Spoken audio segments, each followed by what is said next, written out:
NEET pass आता है तो डर लग रहा है, हाँ, कि this is an examination, it is not bigger than your life. आपके जीवन से बड़ा नहीं है, आपका जीवन बहुत खूबसूरत है, आपका जीवन आगे बहुत बड़ा है बेटा।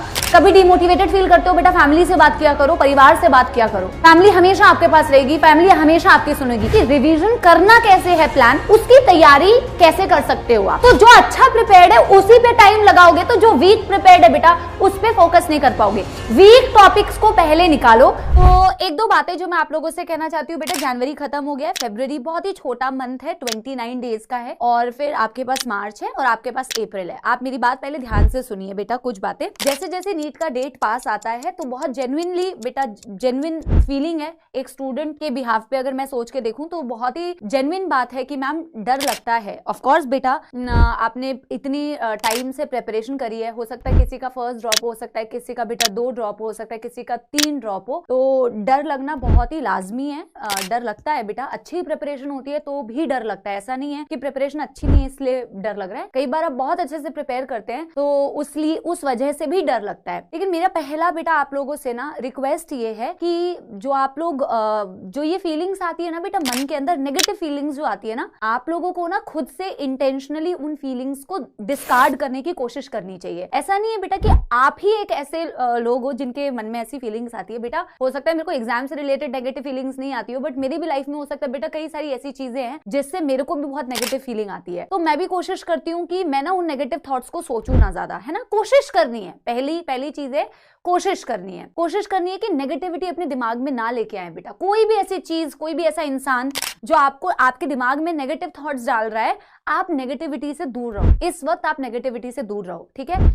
आप सिर्फ बेटा फोकस करो, क्योंकि ना जब आप बहुत नेगेटिव थॉट्स रखते हैं बेटा तो आपकी प्रिपरेशन अफेक्ट होती है। और ये जो लास्ट के बेटा 3 महीने हैं, जिसमें फरवरी का बहुत छोटा सा मंथ है, इनमें आपको अगर पॉजिटिवली 100%, मोर देन 100% देना है तो आपको उन सारी बाधाओं को जबरदस्ती बेटा उठा के अलग करनी पड़ेगी, खुद से अलग करनी पड़ेगी, ठीक है। पहला काम आपका ये है बेटा। आप लोगों से एक ही बात कहूंगी, डरो मत। फीलिंग्स आती है, बहुत नेगेटिव ख्याल आते हैं, डर भी लगता है, लेकिन उस डर को ओवरकम करना है। एग्जाम तो होना ही है बेटा। आप डरोगे, आप नहीं डरोगे, आप सोचोगे, आप नहीं सोचोगे, एग्जाम तो होना है ना। एग्जाम की डेट तो कोई चेंज नहीं कर सकता, अनटिल अनलेस ऐसा कुछ हो जाए कोई चेंज नहीं कर सकता, वो तो होगा ही। तो बेटा जबरदस्ती अपनी प्रिपरेशन को पता है खराब क्यों करना। आपने इतनी अच्छी तैयारी करी है, डर से ना बेटा चीजें अच्छी तो नहीं होती है, डर से चीजें खराब होती हैं। उन फीलिंग्स को ओवरकम करो। और एक बात बेटा मैं आप लोगों से कहूंगी, जो मैं कल भी यूट्यूब वाले लेक्चर में कह रही थी, कि दिस इज एन एग्जामिनेशन,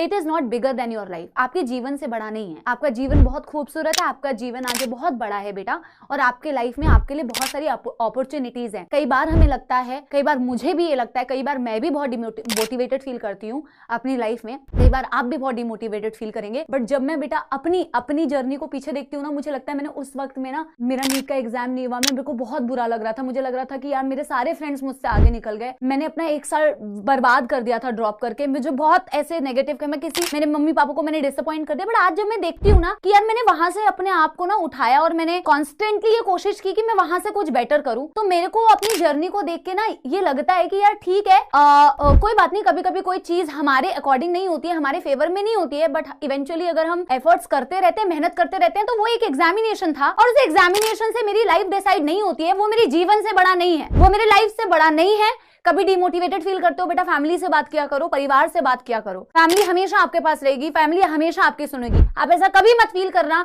कि आप अकेले हो और आपकी बात कोई नहीं समझेगा। बेटा फैमिली समझती है, फैमिली को थोड़ा टाइम लगता है चीजों को बेटा करने में, लेकिन आप फैमिली हमेशा रहती है, ठीक है।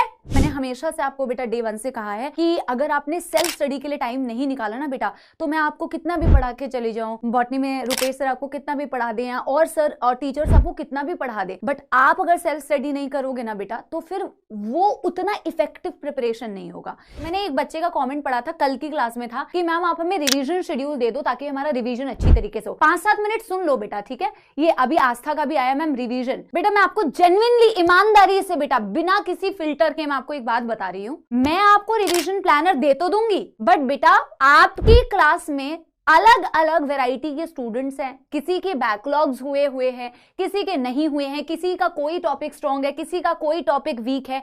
तो बेटा मैं अगर एक स्टैंडर्ड रिवीजन प्लानर दे दूंगी वो 100% स्टूडेंट्स के लिए इफेक्टिव नहीं होगा बेटा। तो आप मेरे से रिवीजन प्लानर अगर मांगेंगे ना बेटा, तो मैं आपको ईमानदारी से बताऊं, हो सकता है कि वो किसी बच्चे के लिए फायदेमंद हो सकता है आपके लिए फायदेमंद ना हो, लेकिन मैं आपको एक चीज बोल सकती हूँ कि रिवीजन करना कैसे है प्लान, उसकी तैयारी कैसे कर सकते हो आप। जैसे कि अभी बेटा आपकी नंबर ऑफ क्लासेस 4 हो जाएंगी, है ना, तो आपने क्लास तो अटेंड करना ही है। प्लस बेटा आप जैसे फॉर एग्जांपल ना जूलॉजी में टॉपिक्स निकाल लो कि अभी तक हमारे 11th के ये टॉपिक्स हुए हैं, आपको बेटर पता होगा कि इनमें से ना आपके कौन से ऐसे टॉपिक्स थे, कौन से ऐसे चैप्टर्स थे जो वीक थे, ऐसे कौन से चैप्टर्स थे जो आपके वीक थे।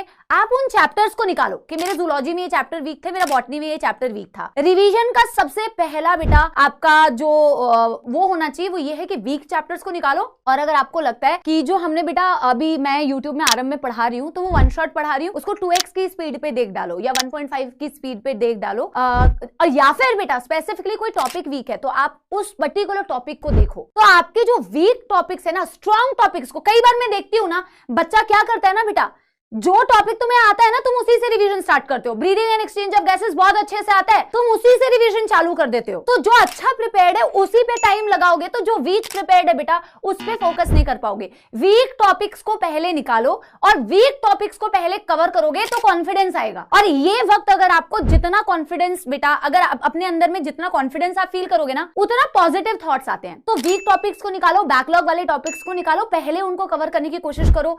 बट बेटा नीट से पहले हर एक चैप्टर ऐसा होना चाहिए जिसको आपने रिवाइज किया है। अगर आपको लग रहा है आपने 11th बहुत बढ़िया तरीके से मैम के साथ बैच में कवर की है तो मैं उन बच्चों के लिए सजेस्ट करूंगी कि एनसीईआरटी पढ़ो बार बार। कहीं लग रहा है कि एनसीईआरटी का मैम मैंने ना टारगेट बना लिया है कि मेरे इस वीक में ना मैं जूलॉजी के इन चैप्टर्स को रिवाइज करूंगी, बॉटनी के इन चैप्टर्स को रिवाइज करूंगी, फिजिक्स में ये, केमिस्ट्री में, तो ये बायो के चैप्टर्स को रिवाइज करने के लिए एनसीईआरटी बार बार पढ़ो। मैंने आपको कई दफा दिखाया है नीट में एनसीईआरटी के बाहर अभी कुछ नहीं आ रहा है, आप एनसीईआरटी को उठा के रिवाइज करो। ठीक है, मेरी बात समझ गए? यस।